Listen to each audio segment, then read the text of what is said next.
जय श्री श्याम सभी श्याम प्रेमियों को। कैसे हैं आप सभी। आशा करती हूँ मेरे बांके बिहारी जी की कृपा से आप सभी कुशल होंगे। आज मैं आपको जो कथा सुनाने जा रही हूँ वो है एक वेद पाठी ब्राह्मण की, जिसने अपना पूरा जीवन भगवान की सेवा में लगा दिया, भागवत का पाठ करने में लगा दिया और कभी भी भागवत के पाठ के बदले में एक पैसा भी दक्षिणा नहीं ली।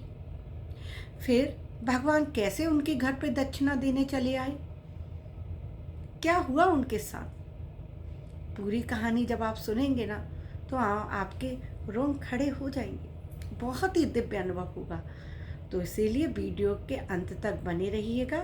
और आपको मेरी वीडियो अच्छी लगे तो हाथ जोड़ के निवेदन करती हूँ, मेरे चैनल को लाइक और सब्सक्राइब जरूर कर दीजिएगा और बेल आइकॉन भी दबा दीजिएगा, जिससे मेरे वीडियो के नित्य नोटिफिकेशन आपको मिलती रहे। काशी में एक वेद पाठी ब्राह्मण रहते थे, जो कि बचपन से ही, बाल्यावस्था से ही भागवत जी का पाठ करते थे। उनके पिता ने उनको भागवत पाठ करना सिखाया था और बचपन से ही उन्होंने गंगा किनारे बैठकर पाठ करना प्रारंभ कर दिया था। जब बड़े हुए तो उनका विवाह हो गया और उनके 2 बच्चे भी हुए, लेकिन उनका जो रूटीन था प्रारंभ से ही वो ही चल रहा था। गंगा किनारे बैठकर या घर में जब भी जहाँ भी बैठे हैं, बस सारे दिन भागवत जी का पाठ करते रहते। उनकी पत्नी भी बहुत सरल स्वभाव की थी, बहुत सहनशील। जब उनके 2 बच्चे हो गए तो घर चलाने के लिए उनकी पत्नी आसपास के घरों में रोटी बनाने का कार्य करने लगी, क्योंकि बच्चों का तो पेट भरना है ना, घर चलाना है। लेकिन अपनी पति की भक्ति के रास्ते में कभी नहीं आई, कभी उनसे कुछ नहीं कहा कि तुम पैसा क्यों नहीं लाते हो, क्यों नहीं पैसा कमाते हो। घर का कार्य करती, फिर बाहर सबके यहाँ पर रोटी बनाने जाती, बच्चों को पालती, सब करती रहती, लेकिन कभी उफ नहीं करती। उसके अंदर बहुत सहनशीलता थी। एक दिन क्या हुआ, रात्रि के समय सभी लोग, अपने पंडित जी और उनकी पत्नी और बच्चे भोजन कर चुके थे। उसी समय उनके घर में 2 साधु आते हैं। अब पति कहता है पत्नी से कि आप इनको भोजन की व्यवस्था करो। अब पत्नी किचन में, एक ही कमरे में किचन था, कोई बड़ा घर तो था नहीं, क्योंकि कुछ कमाते धमाते तो थे नहीं पंडित जी, तो उसी में ही भागती हुई फिर रही थी। ये डिब्बा खोलो, कभी ये डिब्बा खोलो, कभी ये डिब्बा खोलो, लेकिन उसको कुछ मिल ही नहीं रहा था। मिलता तो जब होता, क्योंकि वो तो बेचारी रोज़ कमाती, रोज़ खाती, उतना ही बस कर पाती थी कि बच्चों का पालन पोषण हो सके, बच्चों को थोड़ा सा अपना दे सकूँ। जो साधु महात्मा थे वो समझ गए कि घर में खाने की व्यवस्था नहीं है, भोजन की व्यवस्था नहीं है। उन्होंने बड़े प्रेम से आवाज़ लगाई, बेटा सुनो, इधर आओ। बोली क्या हुआ प्रभु, कोई गलती हो गई मुझसे? कि नहीं, कोई गलती नहीं हुई, हम आज लगता है गलत समय पर आए हैं तुम्हारे द्वार पर। हम अगली बार आएंगे तब तुम हमें भोजन करा देना, आज हम चलते हैं, प्रभु की यही मर्जी है। वो महिला भी क्या करती, नेत्र नीचे करके खड़ी हो गई, हाथ जोड़ लिए। संत महात्मा तो उस समय चले गए, लेकिन आज वो स्त्री बहुत दुखी हुई, पंडिताइन बहुत दुखी हुई, उसके नेत्रों से आंसू बहने लगे और उसकी जो सहनशीलता थी, आज उसका सब्र का बांध बिल्कुल टूट गया। आज उसको बिल्कुल नहीं अच्छा लग रहा था, रोने लगी बहुत। और फिर पति से उसकी बहस हो गई, लड़ाई हो गई। पति बोला क्या हुआ, खिला दिया भोजन? बस इतना बोलना था, उसे गुस्सा आने लगा। बोली तुमने सारा जीवन ऐसे ही व्यतीत कर दिया, तुमने अपने भागवत जी का पाठ करने में क्या मिला तुम्हें? इस भागवत के पाठ से क्या मिलता है तुम्हें? तुम्हारे कृष्ण से कुछ हुआ, कुछ मिला तुम्हें? तो एक साधु को भी तो भोजन करा नहीं सकते, बच्चों का भी तो पालन पोषण में, सबके घर में रोटी बनाकर कर रही हूँ, क्या फायदा ऐसी भक्ति का जो किसी काम में ही नहीं आए? जब ये सब उसने पंडित जी ने अपने भगवान के बारे में, अपनी भागवत जी के बारे में सुना, बस उनका हृदय एकदम व्यथित हो गया, रोने लगे। बोले तुम नहीं जानती, ये भागवत जी तुम्हारे लिए एक ग्रंथ है, लेकिन ये साक्षात परब्रह्म है, पर कृष्ण है ये साक्षात, ये किताब नहीं है, एक ग्रंथ नहीं है, तुम गलत समझ रही हो। ये तो साक्षात परब्रह्म कृष्ण है। भगवान से बार बार प्रार्थना करने लगे, हे प्रभु, मेरी पत्नी से आपकी जो भी गलती हुई है, मेरी पत्नी ने जो भी आप शब्द किए हैं उसे क्षमा करना। उसने भूल बस ये गलती की है, उसे नहीं पता आपकी महिमा का, उसे नहीं पता आपकी कृपा का। उसे क्षमा करना, उसका कल्याण करना। और रोते रोते अपने भागवत जी उठाकर गंगा किनारे चले गए रात्रि में और वहाँ बैठे रहे। पूरी रात रोते रोते निकाल दी। सुबह हुई है तो वो तो पंडित जी वहाँ पर ही गंगा किनारे बैठे हुए हैं, लेकिन रात्रि में ही पंडित जी के जो घर थे ना, खुद तो चले आए। पंडित जी के घर पे एक छोटा सा बालक, बहुत प्यारा सा, घुंघराले बाल हैं, बहुत ही प्यारे वस्त्र पहने हुए हैं और सिर पे रखी हुई है डलिया। डलिया रखकर और पंडित जी के घर पर उसने दरवाज़ा खटखटाया। पंडिताइन ने दरवाज़ा खोला, पूछा कौन हो। अब वो कुछ बोल ही नहीं रहा था। पंडिताइन बोली, बोलो कौन हो, कहाँ से आए हो। अब वो कुछ बोले ही नहीं। बोला, पंडिताइन समझ गई कि ये बोल नहीं सकता और सुन नहीं सकता है। पंडिताइन बोली, अच्छा तो कौन हो, कैसे पता करूं, लिख तो सकते हो ना, लिख सकते हो। बोला हाँ। तो पंडितानी को समझ आ गया कि ये कह रहा है कि लेकर आओ कुछ पोथी वोथी, मैं लिख के दे दूंगा कि क्या हूँ, मतलब क्यों हूँ मैं आया यहाँ पर तुम्हारे पास।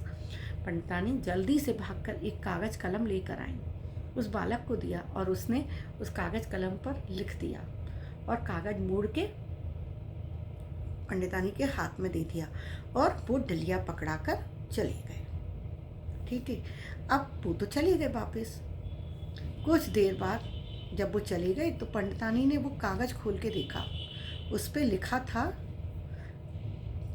तुम ब्राह्मण देव, तुमने सारे जीवन मेरे लिए कार्य किया, मेरा कार्य किया और पारिश्रमिक भी नहीं लिया, वेतन भी नहीं लिया, लेकिन आज मुझे पता लगा कि तुम्हें ज़रूरत है।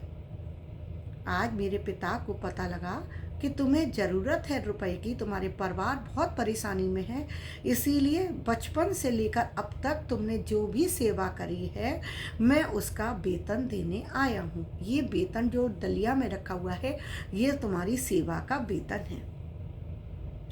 पंडितानी ने पहले कागज पढ़ लिया, उसके बाद डलिया देखी और कपड़ा हटाया डलिया के ऊपर से, देखा तो आंखें फटी की फटी रह गई। ये क्या, डलिया में तो सोने चांदी हीरे जवाहरात भरे पड़े थे, मणि रतन भरे पड़े हुए थे।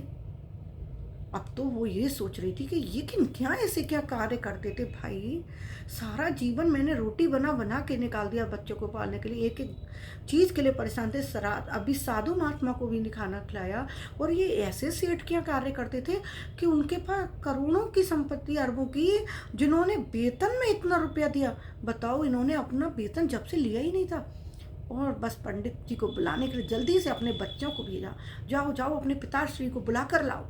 बच्चों को तो पता थी पिताश्री जाते हैं घर से तो कहाँ बैठेंगे, गंगा किनारे, है ना। तो वो वहाँ पर गए और पिताश्री जो, पिताजी पिताजी घर चलो। उस समय भी पंडित जी की आंखों से आंसू आ रहे थे। उन्होंने सोचा जरूर पत्नी बहुत गुस्से में होगी, चल दिए अपने घर की तरफ। घर की गली में पहुँचे ही थे तो देखा कि घर के बाहर बड़े दीप जल रहे हैं, सजावट हो रही है। मैंने सोचा गया था तब तो इतना बुरा हाल था, अंधेरा पड़ा हुआ था घर के बाहर, बिल्कुल जैसे कुछ रोशनी नहीं थी, कुछ चेतना ही नहीं थी। और आज आया हूँ इस समय इतना घर रोशन हो रहा है, सजावट हो रही है, क्यों, क्या हुआ ऐसा। वो बड़े सहमे से कदमों से अपने घर गया, पत्नी से बोला क्या हुआ, ये क्या हो रहा है। पत्नी बोली, पहले तो तुम बताओ, आज तुम्हारी चोरी पकड़ी गई। मेरी चोरी पकड़ी गई, वो कैसे। तुम्हारी चोरी ऐसे पकड़ी गई कि तुम ये बताओ, तुम कौन से सेठ के कार्य करते थे और उनसे वेतन नहीं लेते थे, हैं। आज तुम्हारे सेठ का लड़का आज तुम्हारे पूरा वेतन देने आया है जीवन भर का। पंडित जी फिर से बोले, मैं किसी सेठ का कार्य नहीं करता था, मैंने तो अपने पूरा जीवन बस भागवत जी का पाठ किया है। पत्नी बोलती, मुझे बुद्धू मत बनाओ, मुझे बेवकूफ़ नहीं बनाओ, आज तुम्हारी चोरी पकड़ी गई है, बच्चों से भी पूछ लो। एक बच्चा आया और वो तुम्हारी पूरे जीवन की वेतन देकर गया है, और देखो कागज भी दे के गया, कागज दे के गया, दिखाना मुझे। पंडित जी ने जैसे ही कागज लिया और खोला, उसको पढ़ने लगे कि तुम्हारे पूरे जीवन की मतलब जो मेहनत है वो मैं भेज रहा हूँ। पढ़ते पढ़ते अचानक से ऐसा चमत्कार हुआ कि वो जो अक्षर थे ना, जिस पे लिखा हुआ था कि तुम्हारे पूरे जीवन की तुम्हें वेतन दे के आ रहा हूँ, वो अक्षर ऊपर नीचे होने लगे, नाचने लगे, और फिर उनसे कृष्ण भगवान की छवि बन गई, कागज पर ही भगवान की छवि बन गई। पंडित जी की आंखों में आंसू धारा आगे बहने लगी। जल्दी से अपनी पत्नी के चरणों में गिर पड़े, रोने लगे। अहो भाग्य तेरे, स्वयं तुम्हारे द्वार पर भगवान कृष्ण आए, तुमने भगवान के दर्शन किए। मैं सारे जीवन जिनकी उपासना करता रहा, पूजा करता रहा, उनके दर्शन के लिए तरसता रहा, और तुम्हें भगवान स्वयं दर्शन दे के गए। अहो भाग्य तुम्हारे। पत्नी भी बड़ी दुखी सी हुई कि मेरे द्वारे भगवान आए और मैंने उनकी सेवा भी नहीं करी, कुछ नहीं किया। तभी कहते हैं भगवान हमारे भाव के भूखे हैं।